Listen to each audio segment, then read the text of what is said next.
Comentario al domingo 24 del tiempo ordinario. Perdonar de corazón. 17 de septiembre de 2023. Primera lectura del libro del Eclesiástico, capítulo 27, versículos 30 al capítulo 28, versículo 7. Salmo 102. Segunda lectura, carta a los Romanos, capítulo 14, versículos 7 al 9. Evangelio de Mateo, capítulo 18, versículos del 21 al 35. Dice así. Entonces se adelantó Pedro y le preguntó: Señor, ¿y si mi hermano me sigue ofendiendo, cuántas veces lo tendré que perdonar? ¿7 veces? Jesús le contestó: 7 veces no, 77 veces. Por esto el reinado de Dios se parece a un rey que quiso saldar sus cuentas con sus empleados. Para empezar, le presentaron a uno que le debía 10.000 talentos. Como no tenía con qué pagar, el Señor mandó que lo vendieran a él con su mujer y sus hijos y todas sus posesiones, y que pagara con eso. El empleado se echó a sus pies suplicándole: ten paciencia conmigo, que te lo pagaré todo.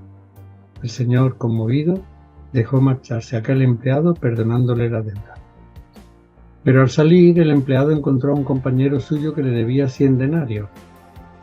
Lo agarró por el cuello y le decía, apretando: págame lo que me debes. El compañero se echó a sus pies suplicándole: ten paciencia conmigo, que te lo pagaré. Pero él no quiso, sino que fue y lo metió en la cárcel hasta que pagara lo que debía.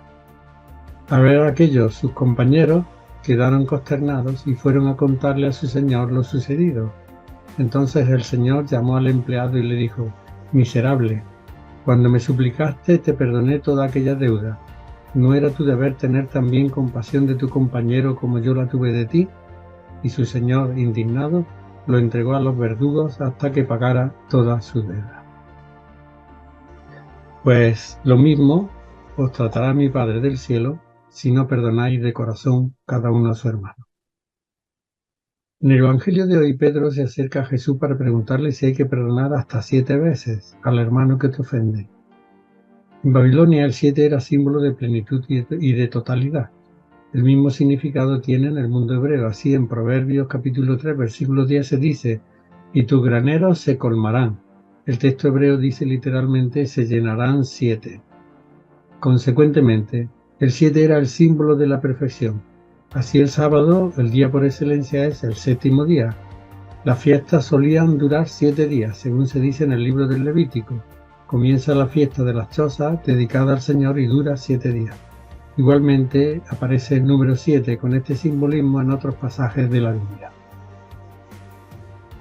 Pedro respondió en cierto modo con lo que era práctica entre los judíos, que decían que había que perdonar hasta 4 veces, pues el número 4 simboliza también la totalidad. Los 4 ríos del paraíso, que rodeaban las 4 partes de la tierra, esto es, toda la tierra. El profeta Ezequiel habla de los 4 vientos que proceden de estos 4 puntos. Un múltiplo de 4, en concreto el 40, se usa para indicar una totalidad limitada, por ejemplo una generación o la edad de una persona madura. Cuando Isaac cumplió 40 años, tomó por esposa a Rebeca, nos dice el libro del Génesis capítulo 25, versículo 20. 40 años anduvieron por el desierto los israelitas hasta llegar a la tierra prometida, indicando con esto el periodo de tiempo empleado en atravesar el desierto. Sorprende, sin embargo, que Jesús no se quede contento con la respuesta de Pedro, pues le dice que no hay que perdonar 7 veces, sino 77 veces, aludiendo al libro del Génesis, donde se dice que Lamec, el padre de Noé e hijo de Matusalén, reunió a sus 2 mujeres, Ada y Sila, y les dijo: oíd mi voz, mujeres de Lamec, prestad oídos a mis palabras. Por un cardenal mataré a un hombre, a un joven por una cicatriz. Si Caín se vengó por 7, Lamec se vengará por 77.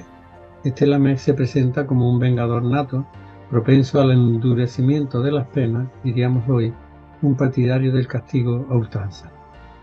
Traducimos como en griego clásico la palabra evdomekantakis por 77 veces.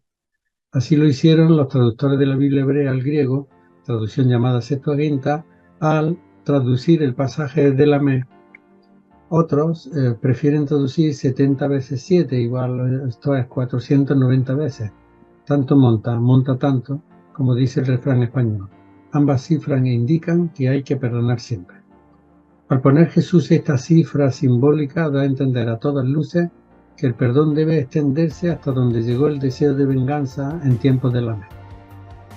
Este valor simbólico de los números lo hemos heredado en nuestra lengua por influjo de la lectura de la Biblia.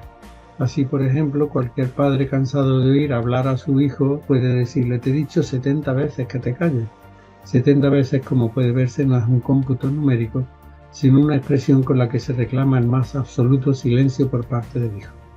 En síntesis, Jesús es partidario de que el perdón alcance el mismo nivel que el deseo de venganza de la mente. Dicho con otras palabras, que hay que perdonar siempre, así de claro, sin condiciones, sin puntualizaciones, sin restricciones, sin limitaciones. Y por si esto no quedase claro, Jesús propone la parábola del empleado inmisericordia. Como el domingo que viene vamos a leer otra parábola, voy a explicar brevemente qué es una parábola como relato literario. Dentro del Nuevo Testamento, las parábolas son un género literario empleado exclusivamente por Jesús.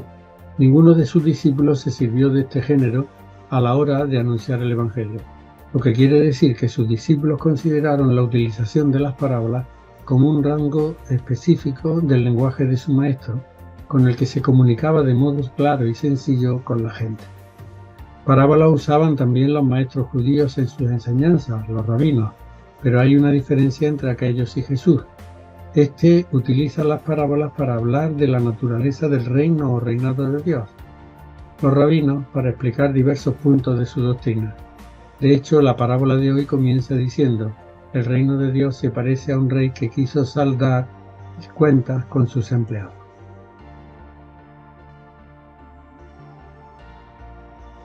La palabra parábola proviene del griego paraballo, que se traduce por poner al lado, desviar del camino, despistar, comparar. La parábola tiene por finalidad desviar del camino a los oyentes para sacarlos de su pista, para despistarlos, para poner al lado de su vida real otra vida posible, para comparar un estilo de vida con otro. La parábola es, por tanto, una comparación que se establece entre dos realidades, una de las cuales explica la otra. ¿Cuáles son las notas características de las parábolas? Las parábolas son relatos de ficción, breves, claros y creíbles. Son como una pequeña pieza teatral en la que intervienen, sobre todo en las parábolas llamadas mayores, distintos personajes que hablan entre sí, de los que no se suele dar ni siquiera el nombre, salvo raras excepciones. En la parábola que hemos leído hay tres escenas. La primera tiene lugar en la corte en la que dialogan el rey y el primer deudor. La segunda se sitúa en la calle. Los personajes son dos iguales, no un rey y sus súbditos, sino dos compañeros. Y la tercera, de nuevo, en la corte en la que intervienen los compañeros, el rey y el primer deudor. Son, por tanto, en total 4 personajes. El rey, el empleado que debía 10.000 talentos, sus compañeros, considerados como un solo personaje, y el segundo deudor. Toda parábola tiene un punto culminante que se muestra en la escena final. En nuestra parábola, la condena del empleado de la deuda mayor que no quiso perdonar una deuda pequeña a su compañero. Es lo que se ha llamado el peso de popa. Es al final donde se descubre el núcleo significativo de la parábola. Dentro de cada parábola se da lo que se ha llamado el factor sorpresa, donde se invita al oyente no a vivir lo real, sino algo que es posible, anticipando de este modo un mundo futuro y criticando la actuación en el presente. Lo normal en la parábola de hoy es que el empleado, que había sido perdonado de una deuda millonaria equivalente a 10.000 talentos, perdonase a su compañero que le debía solo 100 denarios. Sin embargo, sorprende la reacción de este, que no perdona cantidad tan ridícula a su compañero. 10.000 talentos equivalía a 60 millones de denarios, o lo que es igual a 60 millones de jornales, pues el denario era el jornal de un obrero. Lo que debe el segundo deudor al primero es solo 100 denarios o 100 jornales. Toda parábola tiene un carácter subversivo, pues introduce al oyente en un mundo nuevo, proponiéndole una nueva manera de ser y de obrar. El mundo nuevo en el que introduce nuestra parábola es el mundo del perdón de corazón a todos. A veces las parábolas tienen detalles de carácter hiperbólico o exagerado. En nuestro caso, la cantidad que el empleado debe al rey asciende a 10.000 talentos, deuda que raya en lo inimaginable, hasta el punto de exceder las posibilidades de fortuna de un individuo. Con ella se indica indirectamente que se trataba de un empleado del rey de altísimo rango. Estas son las notas características que definen las parábolas mayores del Evangelio. En síntesis, si el domingo pasado el Evangelio giraba en torno a la necesidad y urgencia de la reconciliación a nivel personal, social o político, en el de hoy se invita al perdón de corazón, sin condiciones, sin dilaciones, sin limitaciones, sin excusas. La condena del primer deudor por parte del Señor, entregarlo a los verdugos hasta que pagase toda su deuda, pues lo mismo tratará mi Padre del cielo si no perdonáis de corazón cada uno a su hermano, es una amenaza para evitar recibir el castigo, o mejor, una invitación para perdonar de corazón hasta 77 veces, o sea, siempre. El fin de semana pasado ha tenido lugar en Nueva Delhi la reunión del G20 de los 20 países más ricos del mundo. En ella se ha tratado diversos temas, entre otros el de la guerra de Ucrania, respecto al que se ha llegado a un tímido acuerdo. Pero creo que hay otros temas que no deben pasar desapercibidos. Destaco, sin embargo, uno que no se ha tratado: la necesidad de condonar o perdonar la deuda de los países pobres por parte de los ricos, una deuda inmensa que asfixia la economía de aquellos. Sin embargo, aunque este tema no se haya puesto sobre la mesa, sí que se ha concluido la urgencia de garantizar las entregas inmediatas y sin trabas de alimentos desde y hacia Ucrania, centro agrícola de Europa. El pasado julio Moscú abandonó un acuerdo fundamental que daba vía libre al transporte de cereales por el Mar Negro, una retirada que acentúa la crisis alimentaria global. Desde entonces el ejército ruso ha bombardeado puertos y almacenes de grano ucranianos. No solo esto. Entre los principales acuerdos alcanzados destaca el compromiso del G20 de ampliar la financiación de los países más pobres para que puedan hacer frente a retos como el cambio climático y las pandemias. Con ese mismo objetivo se ha pactado la revisión de instituciones multilaterales como el Banco Mundial, encargada de fomentar el desarrollo de esas naciones.